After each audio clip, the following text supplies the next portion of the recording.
नाज़रीन, यूं तो दीनी शख्सियात का तज़किरा हमेशा बड़े अदब, एहतराम और सजदा शुक्र के साथ किया जाता है, लेकिन जब दीन के नाम पर दौलत के दरिया बहने लगे और वो दरिया इतने वसी हो जाएं कि बहरा अरब भी शर्मिंदा हो जाए, तो कलम का फर्ज बनता है कि मदनी सफेद कपड़ों की तह के नीचे छुपे सब्ज नोटों की तहों को बेनकाब करे। इरशाद भट्टी जैसे सहाफती धमाकों के माहिर ने जब हाल ही में इंकशाफात का एक ऐसा धमाका किया कि पूरे मीडिया हाउसेस की छतें हिल गईं। जनाब मौलाना इलियास कादरी, जो अवाम को सूद से इस तरह डराते हैं जैसे बचपन में अम्मा रात को चुड़ैल से डराती थी, खुद अरबों की दौलत बैंकों में रख कर करोड़ों का सूद कमा रहे हैं। सुबहान अल्लाह, ये है वो रूहानी माशी इनकलाब जिसे हम मदनी इकोनॉमिक्स कह सकते हैं। मौलाना साहब मुख्तलिफ जराये से कई 100 करोड़ कमा रहे हैं। लोगों को कहा जाता है कि सूद हराम है, लेकिन उनकी अपनी दौलत के अंबार बैंकों में पड़े हुए हैं, जिससे सिर्फ सूद की मद में करोड़ों रुपया आ रहे हैं। मदनी चैनल पर सिर्फ मौलाना इलियास कादरी का और उनके खानदान का चर्चा होता है और उन्हें बढ़ा चढ़ा कर इस सदी की सबसे बड़ी रूहानी शख्सियत साबित किया जाता है। आपने मुरीदों के चंदे पर पलने वाले कई जाली 2 नंबर पीर तो देखे होंगे, जिन्होंने लाखों रुपए सिर्फ रूहानियत नाम पर लूट कर खाया है। जो कल तक साइकिल खरीदने की ताकत न रखते थे, आज वो जहाज खरीद सकते हैं, तो सोचो उन जाली पीरों ने अवाम अहले सुन्नत का कितना पैसा खाया होगा। मगर एक शख्स को आप इन तमाम पीरों से बरक्स पाएंगे, वो है दरवेश सिफत इंसान, आफताब कादरियत, महताब रिजवियत मौलाना इलियास कादरी साहब, जिसने दावत इस्लामी के क्याम से लेकर अब तक उन्होंने एक पूरी बिजनेस एम्पायर खड़ी की है, जो छोटे मोटे चंदे की बजाय मदनी चैनल जैसे बहुत बड़े कारोबारी इदारे से लेकर करोड़ों के चंदों पर मुश्तमिल सैकड़ों इदारों पर मुश्तमिल है। इलियास कादरी साहब मदनी चैनल की कमाई से प्रॉपर्टी खरीद रहे हैं, जिस पर अपने मरने वाले मुरीदों के लिए जन्नत बनाएंगे। कहा जाता है कि मौलाना साहब का मदनी चैनल फी सबीलिल्लाह चलता है, मगर अंदर की बात तो ये है कि ये चैनल दरअसल फी सबील माल की शाहकार प्रोडक्शन है। सारा दिन मदनी फूल, मदनी पंजे, मदनी मुजाकरे और मदनी रसाइल का ऐसा मार्केटिंग प्लान चलाया जाता है कि कोका कोला और पेप्सी के मार्केटिंग हेड्स भी कादरी साहब के आगे जूते सीधे करने लगे। मदनी चैनल पर सिर्फ कादरी साहब की जाती ग्रामी और उनके खानदान का तस्करा होता है। गोया चैनल कम और खानदान कादरियत की जाती डॉक्यूमेंट्री ज्यादा है। उनके मुरीदैन को हर लम्हा ये बावर करवाया जाता है कि अगर रूहानी तरक्की पानी है तो सिर्फ एक ही जहाज है, मदनी जहाज, और पायलट सिर्फ इलियास कादरी साहब। अब जहाँ तक बात है दौलत की, तो भाई साहब ये मदनी मुहिम सिर्फ दुआओं से नहीं बल्कि करोड़ों अरबों के अतियात, प्लॉट्स और जायदादों से आगे बढ़ती है। कल तक जो मुरीद चंदा बॉक्स में 5 रुपए डालकर समझता था कि जन्नत बुक हो गई, आज वही मुरीद देख रहा है कि मौलाना साहब तो जमीन पर ही जन्नत बना रहे हैं। एक से एक शानदार प्लॉट, रिहायशी स्कीमें, कारोबारी दफातर, हत्ता के मरने वालों के लिए मदनी कब्रिस्तान भी। मगर क्या आपने कभी किसी और पीर को देखा जिसने मुरीदों के चंदे से सिर्फ लंगर खाया हो? यहाँ तो लंगर भी प्रीमियम सब्सक्रिप्शन पर दस्तयाब है और चम्मच ऐसे चमकदार जैसे वो भी मदनी नूर में नहाए हों। ये तंज नहीं, एक आईना है, और इस आईने में अगर किसी को अपनी रूहानी दाढ़ी में तिनकों की बजाय बैंक नोटों की चमक दिखाई दे, तो वो खुद सोचे कि वो दीन के नाम पर कारोबार कर रहा है या कारोबार के नाम पर दीन। एक वक्त था जब मौलाना साहब सिर्फ एक हाथ में तस्बीह, दूसरे में मदनी फूल और जुबान पर आजिजी की चाशनी लिए कराची की गलियों में तबलीग करते फिरते थे। लेकिन फिर अचानक ऐसा क्या हुआ कि रूहानियत ने तिजारत का जामा पहन लिया? वो कौन सा मदनी इल्हाम था जिसने चंदा बॉक्स को ATM मशीन में बदला? वो कौन सी दुआ थी जिससे बैंक बैलेंस इतना बड़ा कि अब सूदी निजाम भी उनका मुरीद बन गया? ये सिर्फ एक दीनी चैनल नहीं बल्कि ब्रेन वॉशिंग मशीन है, जो दिन रात एक ही बात सिखाता है, अगर जन्नत में जाना है तो सिर्फ मौलाना की पैरवी करो, बाकी सब गुमराह। इस चैनल पर कादरी साहब के अलावा किसी को ना आलिम माना जाता है, ना पीर, ना मुफ्ती, ना मुहद्दिस। अगर कोई आलमे दीन नजर आ भी जाए तो उसका काम सिर्फ जी जी किबला मौलाना कहना होता है। बाकी प्रोग्राम्स में मुरीदैन रोते हैं, मौलाना साहब दुआएं देते हैं और बीच में अतियात की अपीलें ऐसे चलती हैं जैसे ये रमजान की ट्रांसमिशन हो, जो हर महीने रमजान बन गई है। दावत इस्लामी के नाम पर मुरीदैन से चंदे तो बरसों से लिए जा रहे थे, मगर अब नया रुझान आया है। मरने के बाद भी मौलाना की मातहत रहने का मौका मिलेगा। जी हाँ, अब मदनी कब्रिस्तान भी दस्तयाब है। मरने वालों को दफनाने के लिए प्लॉट बेचे जा रहे हैं। मदनी कब्र, मदनी कुतबा, मदनी डिजाइन की चारपाई और मदनी कफन। अगर VIP खिदमात चाहिए तो पैकेज B, जिसमें 2 मदनी बाई कब्र की मिट्टी अपने हाथों से डालेंगे, सिर्फ इजाफी 25,000 लगेंगे। जिंदों के लिए तो मदनी सेंटर है, जहाँ दर्स और तदरीस की आड़ में असल तरबियत यही दी जाती है कि अपनी सारी कमाई हमारे बैंक अकाउंट में डाल दो, बाकी नजात मौलाना साहब संभाल लेंगे। सबसे दिलचस्प बात ये लगी कि मौलाना साहब बरसों से तकरीरों में सूद को जहन्नुम का ईंधन करार देते आए हैं। सूदखोरों के लिए ऐसे बयान दिए गए कि बंदा बैंक में पैसे रखे तो भी जमीर हिलने लगे। मगर जैसे ही इरशाद भट्टी की तहकीकाती टीम ने कादरी साहब के मालियाती निजाम पर रोशनी डाली, तो मालूम हुआ कि मौलाना साहब के अरबों रुपए बैंकों में जमा है और उन पर महाना लाखों रुपए सूद आ रहा है। ये वही सूद है जो आम आदमी के लिए हराम मुतलिक था, मगर जब मदनी बरकत के साथ है तो वो रूहानी बोनस बन गया। ये वही तजाद है जो आपको सिर्फ दीनी कारोबार में नजर आएगा। सुनिए इरशाद भट्टी से कि मौलाना की दौलत के कितने अंबार हैं।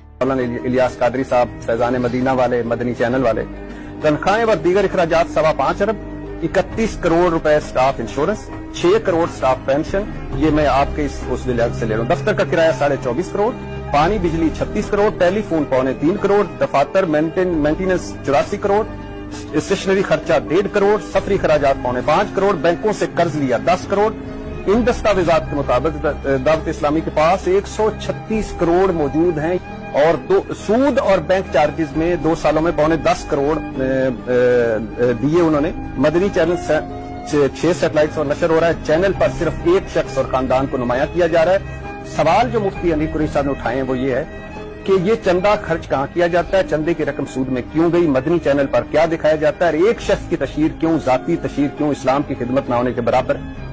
जो हमारे लिए कहते हैं कि इन्ना तो इन्ना कल कौसर पढ़ो, वो मोटरसाइकिल की टैंकी पे तो पेट्रोल में बचत होगी। नाज़रीन, आपने देखा कि मौलाना ने अपना पूरा बिजनेस एम्पायर बनाया हुआ है और मदनी चैनल इस बिजनेस एम्पायर का सबसे बड़ा जरिया है। ये जो सब्जी इमामा लिए मुस्कुराहटे बांटते मौलाना साहब हैं, इन्होंने दीन को ब्रांड बना दिया है, मुरीदों को कस्टमर और दावत इस्लामी को कारपोरेट एम्पायर। काश दीन के नाम पर वाकई दीन बेचा जाता, मगर यहाँ तो दीन के प्लॉट से लेकर जहन्नुम से बचाव के तावीज तक सब कुछ कीमत पर दस्तयाब है। हम तो यही कहेंगे, ऐ मौलाना, अगर वाकई दरवेश हो तो अपने बैंक अकाउंट की स्टेटमेंट मदनी चैनल पर दिखाओ, और अगर वली अल्लाह हो तो सूद से तौबा करके खुद को अवाम के सामने एहतसाब के लिए पेश करो, वरना आने वाला मोरक तुम्हें भी उन जाली पीरों की सफ में लिखेगा जिन्होंने दीन का लबादा ओढ़कर दौलत कमाई। अगर आपको लगता है कि दावत इस्लामी सिर्फ मदनी काफले और सुन्नतों बड़ा माशरा बनाने वाला इदारा है, तो जनाब एक कप चाय लीजिए, कमर सीधी कीजिए और सच का सामना कीजिए। दावत इस्लामी अब महज एक तबलीगी इदारा नहीं बल्कि एक बाकायदा रूहानी ब्यूरोक्रेसी है, और इसमें तरक्की वही करता है जो या तो खानदाने कादरी से हो या फिर उसे सब्ज अमामा लगाने के फन में महारत हासिल हो। दावत इस्लामी के अंदर काम करने वालों की कई अकसाम है। आम मुरीद जो दिन रात मस्जिद साफ करे, काफले में जाए, चंदे की रसीदें लेकर गली गली घूमे और फिर भी सवाब की नीयत पर गुजारा करे। मुखलिस कारकुन जो पिछले 20 साल से मदनी माहौल में घुसा हुआ है, मगर अब भी उसे बीच वाले कैबिन में बिठाया जाता है। मदनी शहजादा ये वो होता है जो या तो मौलाना साहब के खानदान से हो या उनके खासुल खास, उनके लिए हर दरवाजा खुला, हर फैसला पहले से मंजूर शुदा। ये मदनी शहजादे दफातर में सोफे पर बैठकर रूहानी बिजनेस मीटिंग्स करते हैं, कभी नए चंदे के टारगेट पर बात, कभी रियल स्टेट प्रोजेक्ट पर गौर, और कभी मदनी चैनल की मार्केटिंग स्ट्रेटजी पर नशिश। और आम कारकुन मस्जिद की छत पर लाउड स्पीकर फिट करता हुआ गर्मी से नडाल। दावत इस्लामी के मरकजी दफातर में कुछ ऐसे रूहानी वज़रा हैं जिनके पास तनख्वाह नहीं, सवाब की मरात है, मगर ये मरात किसी CEO से कम नहीं। हर वजीर के पास गाड़ी, बेहतरीन दफातर बमा एयर कंडीशन, फ्री जो रिहाइशें जिन्हें देखकर किसी 5 स्टार होटल का मैनेजर शर्मा जाए। उन वज़रा का काम सिर्फ एक, मौलाना साहब का हुक्म पहुंचाओ और नफाज कराओ, उनसे सवाल नहीं किया जा सकता। कहने की जसारत करना रूहानियत से बगावत शुमार होती है। उनकी तकरीर में सिर्फ एक जुमला होता है कि ये मौलाना साहब की हिदायत है, और इस जुमले के बाद कोई इख्तलाफ करना गोया अपनी मगफिरत का रास्ता खुद बंद करना है। अब आइए उन मदनी चहीतों की तरफ जो ना खानदान के हैं ना वज़रा, मगर फिर भी हर निजाम में घुसे हुए हैं। उनकी खूबी ये है कि मौलाना साहब के कसीदे इतनी रवानी से पढ़ते हैं कि मदीने के कबूतरों को भी गैरत आ जाए। उनकी हर बात में मदनी फूल होते हैं और हर फैसले में कादरी खुशबू। हर तनकीद को ये लोग साजिश, हर सवाल को शैतानी हमला और हर इख्तलाफ करने वाले को फितना परस्त करार देते हैं। यही वो लोग हैं जो आम कारकुनान को एक थाल में दमपुख्त बिरयानी खाते देखकर कहते हैं सब्र करो, जन्नत की नेमतें इससे कहीं ज्यादा होंगी, और फिर खुद छुपके से फ्रेंच फ्राइज के साथ पेप्सी खींच लेते हैं। दफातर में वो लोग जो असल काम करते हैं, जैसे हिसाब किताब, store, printing, programming, social media, editing, उनका हाल भी नौकरशाही जैसा है। तनख्वाहें कम, काम बहुत और शिकायत की इजाजत। अरे भाई, तुम तो मदनी माहौल का हिस्सा हो, शिकायत करना दुनिया परस्ती है। जब कोई कारकुन कहता है जनाब इतने कम पैसों में गुजारा नहीं होता, तो फौरन जवाब आता है भाई हम दीन का काम कर रहे हैं, अल्लाह अजर देगा। मगर उसी वक्त मदनी वजीर साहब अपनी गाड़ी में AC खोल कर निकल जाते हैं और आम कारकुन गर्मी में पसीना बहाता हुआ तस्बीह के दाने गिन रहा होता है। Thanks for watching. Allah Hafiz.